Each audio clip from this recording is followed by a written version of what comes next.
ସମସ୍ତଙ୍କୁ ସାଇରାମ ଆଶା କରୁଛି ଭଗବାନଙ୍କ କୃପାରୁ ସମସ୍ତେ ବହୁତ ଭଲ ଭାବରେ ଥିବେ। ଚାଲନ୍ତୁ ଆଜି ଶୁଣିବା ଗୃହିଣୀମାନଙ୍କ ପାଇଁ ଘରର ସୁନ୍ଦର ଟିପ୍ସ। ତାପରେ ଶୁଣିବା ମନକୁ ଛୁଇଁଗଲା ବୋଲି ସୁନ୍ଦର କଥା ସବୁ। ଭିଡ଼ିଓକୁ ଶେଷ ପର୍ଯ୍ୟନ୍ତ ଦେଖନ୍ତୁ, ଶୁଣନ୍ତୁ। ଯଦି ପସନ୍ଦ ଆସିବ ତାହେଲେ ସବସ୍କ୍ରାଇବ୍କୁ ଟଚ୍ କରିକି ବେଲ୍ ଆଇକନ୍କୁ ଟଚ୍ କରିଦିଅନ୍ତୁ, କାହିଁକି ନା ମୁଁ ଯାହା ବି ଭିଡ଼ିଓ ଅପଲୋଡ଼ କରିବି ସେସବୁର ନୋଟିଫିକେସନ୍ ଆପଣମାନଙ୍କ ପାଖକୁ ପହଞ୍ଚିଯିବ ଆଉ ଆପଣମାନେ ଦେଖିପାରିବେ, ଶୁଣିପାରିବେ। ତାହେଲେ ଚାଲନ୍ତୁ ଶୁଣିବା। ଘର ବନାଇଲା ବେଳେ ଚେଷ୍ଟା କରନ୍ତୁ ଘରର କବାଟ ସବୁବେଳେ ବାମ ପାର୍ଶ୍ୱକୁ ଖୋଲିବା ଆବଶ୍ୟକ। ଘରେ ଆପଣ ଠାକୁର ପୂଜା କରୁଛନ୍ତି, ଯଦି ଆପଣ ଯୋଡ଼ାଏ ଶଙ୍ଖ ଠାକୁରଙ୍କ ପାଖରେ ରଖି ପୂଜା କରନ୍ତି ତାହେଲେ ବହୁତ ଶୁଭ ହୋଇଥାଏ। ସୂର୍ଯ୍ୟୋଦୟ ପୂର୍ବରୁ କିମ୍ବା ସକାଳ 6ଟା ପୂର୍ବରୁ ବେଗି ଉଠିକି 2-3 କିଲୋମିଟର ଚାଲିବାକୁ ଯାଆନ୍ତୁ। ଶରୀରକୁ ସର୍ବଦା ସିଧା ରଖନ୍ତୁ, ଯେମିତିକି ବସିବା ସମୟରେ ସିଧା ବସିବେ, ଚାଲିବା ସମୟରେ ସିଧା ଚାଲିବେ, ଠିଆ ହେବା ସମୟରେ ସିଧା ଠିଆ ହେବେ। ଏପରି କରିବା ଦ୍ୱାରା ଶରୀର ସୁସ୍ଥ ରହିଥାଏ।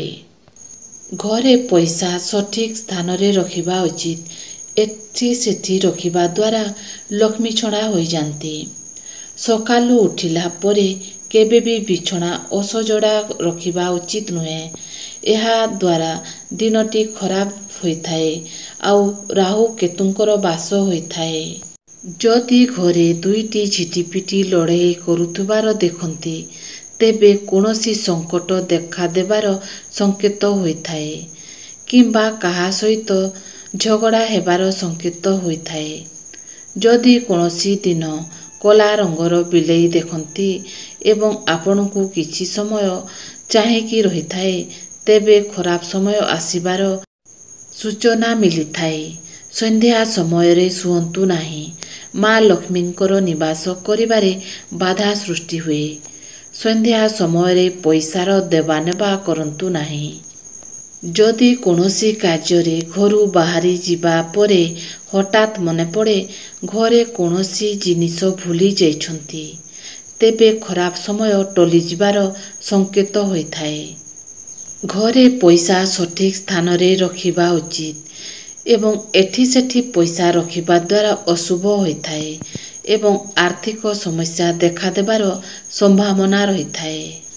ଘରୁ ବାହାରକୁ ଯିବା ସମୟରେ ପ୍ରଥମେ ବାମ ପାଦ ପକାଇ ଯିବା ଦ୍ୱାରା କାର୍ଯ୍ୟ ସଫଳ ହୋଇଥାଏ। ପ୍ରତ୍ୟେକ ଦିନ ଘରେ ସୋରିଷ ତେଲରେ ଦୀପ ଜାଳିବା ଦ୍ୱାରା ଶୁଭ ହୋଇଥାଏ। ଘର ସାମ୍ନାକୁ ଗାଈ କିମ୍ବା ଷଣ୍ଢ ଆସନ୍ତି ତେବେ ତାଙ୍କୁ ଖାଇବାକୁ ଦିଅନ୍ତୁ। ପ୍ରତିଦିନ ଗାୟତ୍ରୀ ମନ୍ତ୍ର ଜପ କରନ୍ତୁ। ପ୍ରତି ସୋମବାର ଦିନ ଶିବ ମନ୍ଦିରକୁ କ୍ଷୀର ଏବଂ ବେଲପତ୍ର ନେଇକି ଯାଆନ୍ତୁ। ପ୍ରତିଦିନ ଚଢ଼େଇମାନଙ୍କୁ କିଛି ନା କିଛି ଖାଇବାକୁ ଦିଅନ୍ତୁ। ଏପରି କଲେ ଲକ୍ଷ୍ମୀର ଆଗମନ ହୋଇଥାଏ। ଭାତ ଗୋଟି ଗୋଟି କରି ହେବା ପାଇଁ ଚାଉଳ ଫୁଟିବା ପରେ ସେଥିରେ 2 ଡ୍ରପ୍ ତେଲ କିମ୍ବା ଟିକେ ଲେମ୍ବୁ ରସ ପକାଇଦେବା ଉଚିତ। ପ୍ରତ୍ୟେକ ଦିନ ସୂର୍ଯ୍ୟ ଉଦୟ ଆଗରୁ ଶଯ୍ୟା ତ୍ୟାଗ କରନ୍ତୁ ଏବଂ ସକାଳୁ ନିଜ ପାଇଁ କିଛି ସମୟ ନିଶ୍ଚିତ ଦିଅନ୍ତୁ। ଯଦି କେହି ଆପଣଙ୍କ ପାଇଁ ଖରାପ ଚିନ୍ତା କରୁଛି, ଆପଣ ତାଙ୍କର ଖରାପ ଚିନ୍ତା କରିବା ବଦଳରେ ତାଙ୍କର ଭଲ ଚିନ୍ତା କରନ୍ତୁ। ବାଥରୁମରେ ଉଲଗ୍ନ ହୋଇ ଗାଧନ୍ତୁ ନାହିଁ। ନାରୀ ଋତୁମତୀ ହେବାର 4 ଦିନ, 6 ଦିନ ଆଉ 8 ଦିନ, 10 ଦିନରେ 12 ଦିନରେ ଯଦି ଗର୍ଭ ରୁହେ ତେବେ ପୁତ୍ରଜାତ ହୋଇଥାଏ। ପୋଡ଼ିଯାଇଥିବା ବସ୍ତ୍ର ପିନ୍ଧିବା ଉଚିତ ନୁହେଁ। ପ୍ରତିଦିନ ସକାଳେ 2ଟି ନିମ୍ବପତ୍ର ଖାଇଲେ ଅନେକ ଉପକାର ମିଳିଥାଏ। ସକାଳୁ ଉଠିବା ପରେ 5 ଜଣଙ୍କୁ କେବେ ବି ଦେଖନ୍ତୁ ନାହିଁ। ଚରିତ୍ରହୀନ ନାରୀ, ଲଙ୍ଗଳା ଛୁଆ, ଏକ ଅଖିଆ ଲୋକ, କୃପଣ ଲୋକ ଏବଂ ଭିକାରୀ। ଘରେ କେବେ ବି ବୁଢ଼ିଆଣୀ ବସା ବା ବୁଢ଼ିଆଣୀ ଜାଲ ହେବାକୁ ଦିଅନ୍ତୁ ନାହିଁ। ଏପରି କଲେ ଘରୁ ଲକ୍ଷ୍ମୀ ଛାଡ଼ି ଚାଲି ଯାଇଥାନ୍ତି। ଘରେ କେବେ ବି ଗୋଦ୍ରେଜର ମୁହଁ ଦକ୍ଷିଣ ଦିଗକୁ କରି ରଖନ୍ତୁ ନାହିଁ। ଉତ୍ତର କିମ୍ବା ପୂର୍ବ ଦିଗକୁ ମୁହଁ କରି ରଖନ୍ତୁ। ଲଙ୍କା ଗୁଣ୍ଡକୁ ଅଧିକ ଦିନ ରଖିବାକୁ ଚାହୁଁଥିଲେ ସେଥିରେ ଟିକେ ହେଙ୍ଗୁ ଗୁଣ୍ଡ ପକାଇ ଦିଅନ୍ତୁ ଅଥବା ଲଙ୍କା ଗୁଣ୍ଡରେ କିଛି ଲୁଣ ମିଶାଇଲେ ସେଠି ପିମ୍ପି ଧରି ନାହିଁ।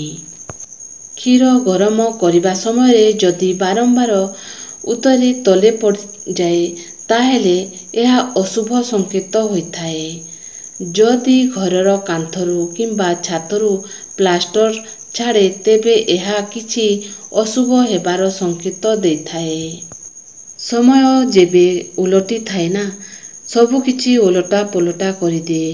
କିନ୍ତୁ ଭଲ ଦିନରେ ଅହଙ୍କାର ଗର୍ବ କରନ୍ତୁ ନାହିଁ।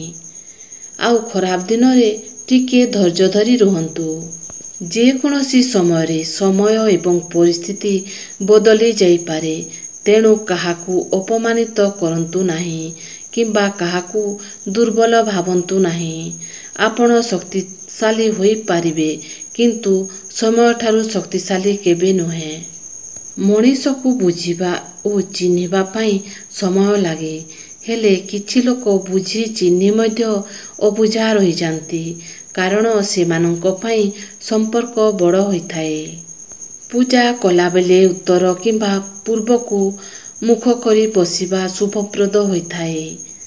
ଠାକୁରଙ୍କ ମୂର୍ତ୍ତି ବା ଫଟୋକୁ ପୂଜା ଗୃହର ପୂର୍ବ ବା ପଶ୍ଚିମରେ ରଖନ୍ତୁ। ରୋଷେଇ ଗୃହ ରଙ୍ଗ ହଳଦିଆ କିମ୍ବା ଗୋଲାପୀ କରନ୍ତୁ।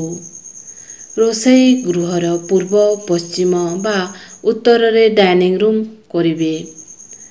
ଘରେ ଭଙ୍ଗା ଦର୍ପଣ ଭଙ୍ଗା ଆସବାବ ଭଙ୍ଗା ଗ୍ଲାସ୍ ଆଦି ରଖିବା ଉଚିତ ନୁହେଁ। ନିଜର ଜୀବନ ପାଇଁ 7ଟି ନିୟମ ହେଲା ନିଜର ଅତୀତ ସହ ଶାନ୍ତିର ବୁଝାମଣା କର। ଏହା ତୁମର ଭବିଷ୍ୟତକୁ ଅଶାନ୍ତ କରିବ ନାହିଁ।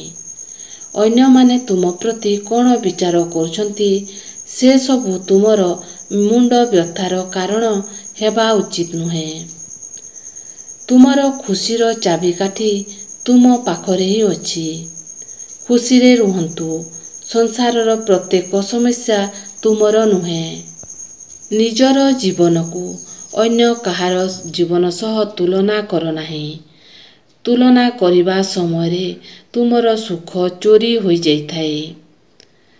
ସମୟ ହିଁ ସବୁ ଦୁଃଖର ଔଷଧ। ପ୍ରତ୍ୟେକ କର୍ମ ପାଇଁ ସମୟ ଦିଅନ୍ତୁ। ଅତ୍ୟଧିକ ଚିନ୍ତା କରନ୍ତୁ ନାହିଁ। ତୁମକୁ ଏହି ସଂସାରର ପ୍ରତ୍ୟେକ ସମସ୍ୟାର ସମାଧାନ ଜାଣିବା ନିହାତି ଆବଶ୍ୟକ ନାହିଁ। ସବୁବେଳେ ପ୍ରଥମେ ଚେଷ୍ଟା କରନ୍ତୁ କିପରି ଭାବରେ ନିଜେ ଖୁସି ରହିବେ ତାପରେ ଅନ୍ୟକୁ ହସାଇବେ।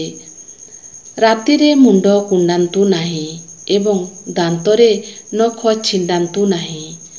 ଟଙ୍କା ଗଣିବା ବେଳେ ବାହାର ପଟୁ ନିଜ ଆଡ଼କୁ ଗଣନ୍ତୁ ଏବଂ ଟଙ୍କାରେ ଛେପ ମାରି କେବେ ଟଙ୍କା ଗଣନ୍ତୁ ନାହିଁ। ଏପରି କଲେ ଲକ୍ଷ୍ମୀ ଛାଡ଼ି ଚାଲିଯାଆନ୍ତି।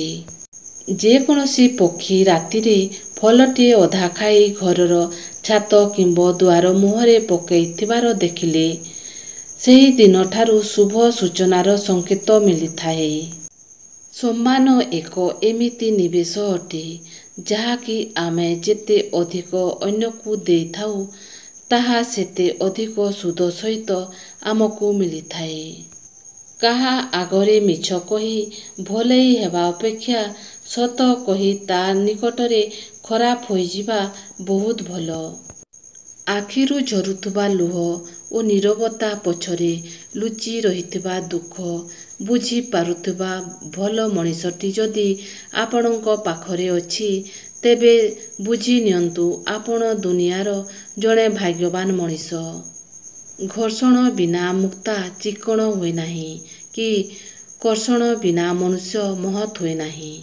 ଯଦି ଆଜିର ଭିଡ଼ିଓ ଆପଣମାନଙ୍କୁ ପସନ୍ଦ ଆସିଲା ତାହେଲେ ସବସ୍କ୍ରାଇବକୁ ଟଚ୍ କରିକି ବେଲ୍ ଆଇକନ୍କୁ ଟଚ୍ କରିଦିଅନ୍ତୁ କାହିଁକିନା ମୁଁ ଯାହା ବି ଭିଡ଼ିଓ ଅପଲୋଡ଼ କରିବି ସେସବୁର ନୋଟିଫିକେସନ୍ ଆପଣମାନଙ୍କ ପାଖକୁ ପହଞ୍ଚି ପାରିବ ଆଉ ଆପଣମାନେ ଏହିପରି ଭିଡ଼ିଓ ସବୁ ଦେଖିପାରିବେ ଶୁଣିପାରିବେ।